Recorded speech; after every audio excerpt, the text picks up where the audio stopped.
बिस्मिल्लाहिर्रहमानिर्रहीम। अस्सलाम वालेकुम नाज़रीन कराम, मैं हूं मखदूम शहाबुद्दीन और आप देख रहे हैं मेरा फेसबुक और यूट्यूब चैनल।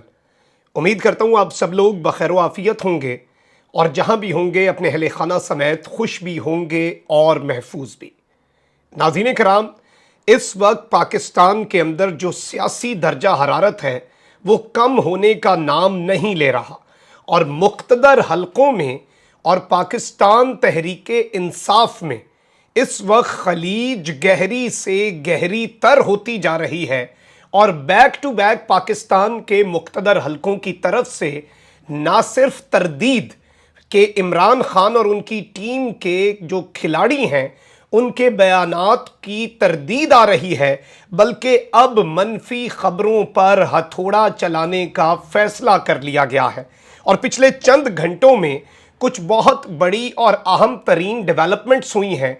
ड्रामाई अंदाज में चीज़ें बदलना शुरू हुई हैं और फॉर्मेशंस कमांडर कॉन्फ्रेंस और आईएसपीआर के बयान ने अब खतरे की घंटी बजा दी है। बहुत सी ऐसी चीज़ें हुई हैं जिनसे अब मामला मज़ीद वाज़े होता जा रहा है। आप देखें कि शेख रशीद साहब ने स्टेटमेंट दी और उन्होंने कहा कि हमारे मुख्तदर हलकों के साथ मुज़ाकरात हो रहे हैं, हमारी मुख्तदर हलकों के साथ बातचीत जारी है। उस हवाले से ऑल्दो बैकडोर बहुत सी चीज़ें चल रही हैं, बहुत से मुज़ाकरात हो रहे हैं, ना सिर्फ मुख्तदर हलकों के साथ बल्कि मुख्तदर हलके हुकूमत और पाकिस्तान तहरीक इंसाफ के दरमियान भी बहुत से मामलात हल करवाने की कोशिश कर रहे हैं। लेकिन फिर मुख्तदर हलकों ने ना सिर्फ मोहम्मद मालिक साहब को ये कहा कि हमारी ऐसे कोई मुज़ाकरात नहीं हो रहे, शेख रशीद से कोई बात नहीं हो रही, वो झूठ बोल रहे हैं, बल्कि इस बात को आगे जाकर आप सबको बताएं भी अपने प्रोग्राम में कि वो झूठ बोल रहे हैं। अब इसके साथ ही साथ मुख्तदर हलकों की तरफ से ऑब्वियसली जब एक्स सर्विसमैन ने ये स्टेटमेंट दी कि आर्मी चीफ ने वादा किया कि 90 दिन में इंतखाबात करवा दूंगा, और फिर जब उन्होंने वहाँ पर पूछा, एक्स सर्विसमैन ने इस्लामाबाद प्रेस क्लब के बाहर जब उन्होंने प्रेस कॉन्फ्रेंस की, उन्होंने कहा कि जनरल बाजवा आपका वादा क्या हुआ। फिर एक सोशल मीडिया पर कैंपेन भी चली कि वो वादा ही क्या जो वफा हो जाए। तो इस पर बीबीसी को मुख्तदर हलकों ने अपना रिस्पॉन्स दिया और कहा कि ऐसा कुछ नहीं है, ऐसा कोई वादा नहीं हुआ, आर्मी चीफ की अथॉरिटी ही नहीं है, उनकी जुरिस्डिक्शन ही नहीं है कि वो ऐसा कुछ कर सकें। अब शौकत तरीन साहब की स्टेटमेंट एक किसी बहुत बड़े, मैं समझता हूं कि बॉम्बशेल से कम नहीं थी। शौकत तरीन साहब जो कि ऑलरेडी खान साहब ये बात कर चुके हैं कि मैं शौकत तरीन को भी मैंने भेजा मुख्तदर हलकों के पास जो इस साजिश को रोक सकते थे। उन्हें यह भी बताया कि अगर हुकूमत बदली तो पाकिस्तान की मईशत का बेड़ा गर्क हो जाएगा। मेरी बात भी नहीं सुनी, शौकत तरीन से प्रेजेंटेशन दिलवाई, वो भी नहीं सुनी। फिर इस बात की भी तस्दीक शौकत तरीन साहब ने की कि हम बिल्कुल मुख्तदर हलकों के पास गए थे, ताकतवर हलकों को जो इस साजिश को रोक सकते थे उन्हें हमने बताया था कि ये सब हो। अब शौकत तरीन साहब ने रीसेंट जो इंकशाफ किया वो बहुत बड़ा इंकशाफ है। उसके बाद सोशल मीडिया पर एक डिबेट भी चली, इदारों को जो कि न्यूट्रल कहते हैं उन पर यह तनकीद भी शुरू हो गई कि ये तो फिर इस इंपोर्टेड हुकूमत की सपोर्ट के लिए इनके लिए सपोर्ट भी मांगते फिर रहे हैं। शौकत तरीन साहब ने यही कहा कि ताकतवर शख्सियत ने बुलवाया, वहाँ पर मिफ्ताह इस्माइल बैठे थे, वहाँ पर हफीज़ शेख थे, रज़ा बाकिर थे, तारिक बाजवा थे, और उन्होंने यही बात कही, मुख्तदर हलकों की तरफ से कहा गया कि आप इनकी मदद करें, मुल्क की मईशत को ज़रूरत है इन तमाम तर चीज़ों की। तो मैंने इनकार कर दिया, मैंने कहा कि हमारी अच्छी खासी चलती हुई हुकूमत आपने घर भेज दी, हम आज होते तो ये सब ना होता, और इस चीज़ से सब एग्री करते हैं। तो ये एक बड़ी डेवलपमेंट के तौर पर चीज़ सामने आई थी। लेकिन इस इंकशाफ के बाद आईएसपीआर ने जो स्टेटमेंट दी और आईएसपीआर ने उनके इल्ज़ामात को बेबुनियाद प्रोपेगेंडा करार दिया, और इस मरतबा ज़राए नहीं, शेख साहब की स्टेटमेंट को निगेट करने के लिए ज़राए मंजर आम पर आए। उसके बाद जो एक्स सर्विसमैन का 90 दिन का इलेक्शन का दावा था उसमें भी ज़राए या मुख्तदर हलकों के ज़राए ने बीबीसी को बताया। अब आईएसपीआर जो है उसने साबिक वफाकी वज़ीर ख़जाना शौकत तरीन के हवाले से सोशल मीडिया पर लगाए गए इल्ज़ामात की तरदीद की है और इन इल्ज़ामात को बेबुनियाद और प्रोपेगेंडा भी करार दिया है। ज़ाती मफादात के लिए इदारे और क़यादत पर इल्ज़ामात और झूठ बोलना काबिल मज़म्मत है। इदारा ऐसी हरकत में मुलव्वस अफराद के खिलाफ कानूनी कार्रवाई का हक रखता है। اور یہ بتا دوں کہ شوکت ترین نے بھی ایک بیان میں کہا ہے کہ اسٹیبلشمنٹ میں سے کسی نے مجھے عمران کو چھوڑ کر شہباز حکومت میں جانے کا نہیں کہا، اور انہوں نے کہا کہ اس بات کی تردید کرتا ہوں جو مجھ سے منسوب کی گئی۔ شوکت ترین صاحب نے یہ کہا کہ ایسی کوئی بات نہیں ہوئی، آلدو جو بات انہوں نے کی تھی وہ انہوں نے یہ کی تھی کہ آپ وہ مدد مانگنا چاہ رہے تھے ایک نیشنل کنسنسس کے لیے یا میثاق معیشت کے لیے، یا پھر اس چیز کے لیے کہ آئی ایم ایف کے پروگرام کے اندر ایک تسلسل چلتا رہے۔ آلدو اس طرح کی چیزیں میں پہلے بھی بتا چکا ہوں کہ پاکستان کی جو پچھلی ہماری گورنمنٹ تھی، خان صاحب کی گورنمنٹ تھی، اس میں بھی مقتدر حلقے پاکستان کی ملٹری معیشت کی بحالی کے لیے بہت کچھ کرتی رہی، بہت سے اقدامات کرتی رہی۔ اس وقت بھی تنقید نہیں کی، ابھی صرف تنقید اس لیے زیادہ ہو رہی کیونکہ آلریڈی بہت سی چیزیں ریڈار پہ آئی ہوئی ہیں، آلریڈی بہت زیادہ لوگوں کے اندر ایک غم و غصے کی سی فضا ہے۔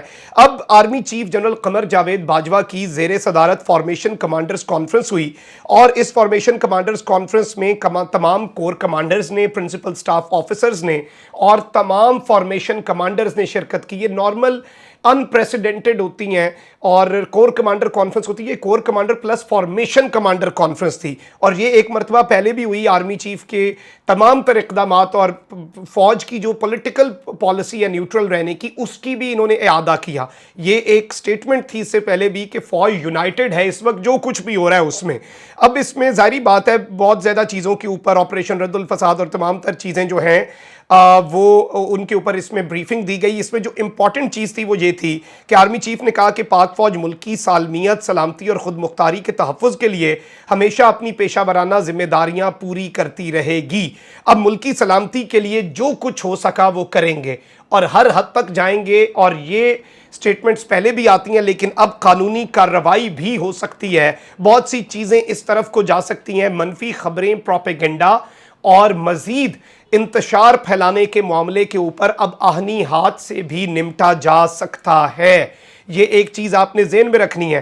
اور یہاں پر اب اطلاعات بھی آ رہی ہیں کہ ایکس سروس مینس جو ہیں، ویٹرنز کی جب پریس کانفرنس ہوئی اس وقت ایک فیملی ممبر تھیں کسی ویٹرن کی، خاتون تھیں، انہوں نے بہت زیادہ جذباتی باتیں کی، ان کا بھی یو ٹرن سامنے آ رہا ہے۔ تو چیزیں بہت ڈرامیٹکلی چینج ہو رہی ہیں اور ایلیگیشنز جو ہیں ان سے پیچھے ہٹنے کا سلسلہ بھی، بیک فٹ پر آنے کا سلسلہ بھی شروع ہو چکا ہے۔ جبکہ اس پورے کے پورے معاملے میں میں آپ کو یہ بتا سکتا ہوں کہ اس ساری صورتحال میں پی ٹی آئی کا جو آزادی مارچ کیس ہے اس میں سپریم کورٹ آف پاکستان نے آئی ایس آئی اور آئی بی کو کہا کہ آپ نے رپورٹس دینی ہیں اور آپ نے بتانا ہے کہ اس رات کیا ہوا تھا۔ یعنی کہ ظاہری بات ہے، حکومت کہتی ہے پی ٹی آئی نے ڈی چوک میں گھس کر توہین عدالت کی، پی ٹی آئی کہتی ہے کہ حکومت نے شیلنگ کر کے توہین عدالت کی، عدالت کے آرڈرز کو۔ عدالت نے یہ کہا کہ ہمیں تو بڑا افسوس ہوا، اوورآل جو ہوا کسی نے عدالت کا حکم نہیں مانا۔ پھر عدالت نے آئی ایس آئی کو کہا کہ آپ نے بھی اس کے اوپر رپورٹ بنانی ہے کہ اس رات آخر ہوا کیا تھا، اس رات معاملات جو ہیں وہ کیا تھے۔ اس ساری کی ساری صورتحال میں اب آئی ایس آئی اور آئی بی نے سپریم کورٹ میں اپنی رپورٹس جمع کروا دی ہیں، اور اس میں سیکرٹری داخلہ اور چیف کمشنر عدالت میں پیش ہوئے۔ آئی جی اسلام آباد بھی سپریم کورٹ پہنچ گئے، اٹارنی جنرل سے مشاورت بھی کی۔ رپورٹ کے مطابق عدالت نے تینوں افسران سے پی ٹی آئی دھرنے سے متعلق رپورٹس طلب کر رکھی ہیں۔ آئی ایس آئی اور آئی بی نے بھی اپنی رپورٹس سیل شدہ، کیونکہ یہ ایجنسیاں ہیں، انہوں نے اپنی رپورٹ سیل شدہ لفافوں میں جمع کروا دی ہیں۔ تو اب عمران خان، ان کی جماعت اور ان کے لانگ مارچ 2 جو ہے اس کا دار و مدار بھی آئی ایس آئی کی اس رپورٹ پر بہت زیادہ ہونے جا رہا ہے، کیونکہ سپریم کورٹ نے بال آئی ایس آئی کے کورٹ میں ڈالی، اور عمران خان نے ریسنٹ ایک سٹیٹمنٹ میں کہا کہ سپریم کورٹ کو میں کہتا ہوں کہ وہ اس میں دوسرے لوگوں کو بھی شامل کرے۔ دوسرے لوگوں سے مراد کیا ہے؟ سول سوسائٹی کے لوگ بھی، کہ وہ کمپلیٹلی ایجنسیوں کی رپورٹس کو ٹرسٹ کرنے کے لیے ریڈی نہیں تھے۔ اب دیکھنا یہ ہے کہ جو فیصلہ آتا ہے، اور obviously لانگ مارچ 2 جو ہے اس کا بھی اسی کے ساتھ مشروط ہونے جا رہا ہے پورے کا پورا سلسلہ، تو یہ ایک بڑی اہم ڈیولپمنٹ ہوگی۔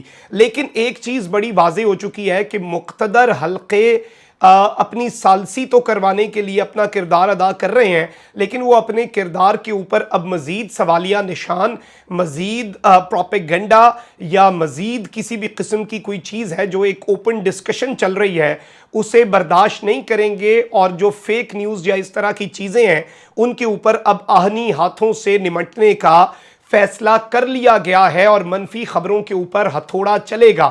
ظاہری بات ہے ملکی سالمیت کے لیے یہ بات پہلے واضح طور پر بتائی جا چکی ہے، لیکن اس میں سوال یہیں پر کھڑا ہے، سوال ख़त्म नहीं होता और सवाल जो है उसे मिटाया भी नहीं जा सकता। सवाल करने वाला ख़त्म हो सकता है, सवाल वहीं पर रहता है, सवाल तो चीखता रहता है कि मेरा जवाब दो।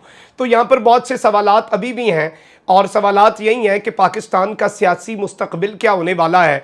पाकिस्तान के अंदर जो इस वक्त हुकूमत है वो जो मुआशी तौर पे बेड़ा गर्क कर रही है, उससे रोकने और उससे बचाने के लिए पाकिस्तान के वो इदारे जो बहुत कुछ कर सकते हैं वो अब क्या करेंगे और तारीख़ में क्या लिखा जाएगा, ये सारी चीज़ें याद रखी जानी है और इन्हें भी फरामोश नहीं किया जा सकता। कमेंट सेक्शन में राय का इजहार ज़रूर करें। अपना बहुत ख्याल रखें। अल्लाह निगहबान। पाकिस्तान जिंदाबाद।